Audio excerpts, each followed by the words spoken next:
தீராத பல பிரச்சனைகள் உங்களுக்கு உடனே தீரணும் என்றால் சோமவார பிரதோஷத்தன்று நெல்லி தீபம் போடுங்க. என்னடா வித்தியாசமான பரிகாரம் நினைக்கிறீங்களா? ஈரோடு ஆதீனம் அவர்கள் எனக்கு தனிப்பட்ட முறையில் ஒரு சொன்ன பரிகாரத்தை தான் உங்களுக்கு இந்த பதிவில் சொல்கிறேன். திங்கட்கிழமை கூடவே பிரதோஷம் இணைந்து வர நாள் வரும் திங்கட்கிழமை அப்படி வருது. நவம்பர் 3ஆம் தேதி காலையில் உங்கள் ஊரில் இருக்கக்கூடிய ஏதோ ஒரு கோயிலுக்கு போய் வழிபாடுகளை செஞ்சுட்டு கோயிலிருந்து நேராக ஏதோ ஒரு காய்கறிக்கு கடைக்கு போய் நெல்லிக்காய் ஆம்லா வாங்கிக்கங்க.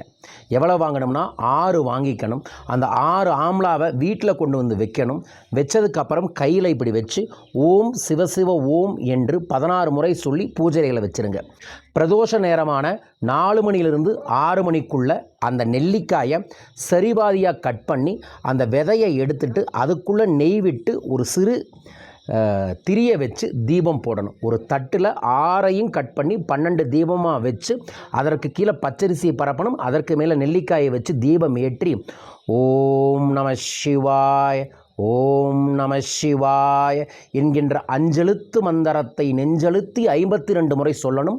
அதற்கப்புறம் சகல சௌபாகியங்களையும் தரக்கூடிய ஓம் சிவசிவ ஓம் என்கின்ற மந்திரத்தை 51 முறை சொல்லி நீங்கள் அந்த தீபத்துக்கிட்ட மனமாற உங்களோட குறைகளை எல்லாமே சொல்லி எனக்கு செல்வ செழிப்பு அபரீதமாக பெருக வேண்டுமென பிரார்த்தியுங்கள். இந்த பிரார்த்தனை அடுத்த சோமவார பிரதோஷத்துக்குள்ளே உங்களுக்கு நடக்கும் என்பது விதி என்று சொல்லியிருக்கிறாங்க. நான் பல முறை இதை செஞ்சு பல பேர் தனிப்பட்ட ஆலோசனையில் வரவங்களுக்கும் சொல்லி தந்திருக்கேன். உங்களுக்கும் சொல்லித்தரேன். கடைபிடித்து பாருங்கள், நல்லது நடக்கும். யார் இதை செய்ய போகிறீங்க? சிவசிவன்னு பதிவு செய்யுங்க.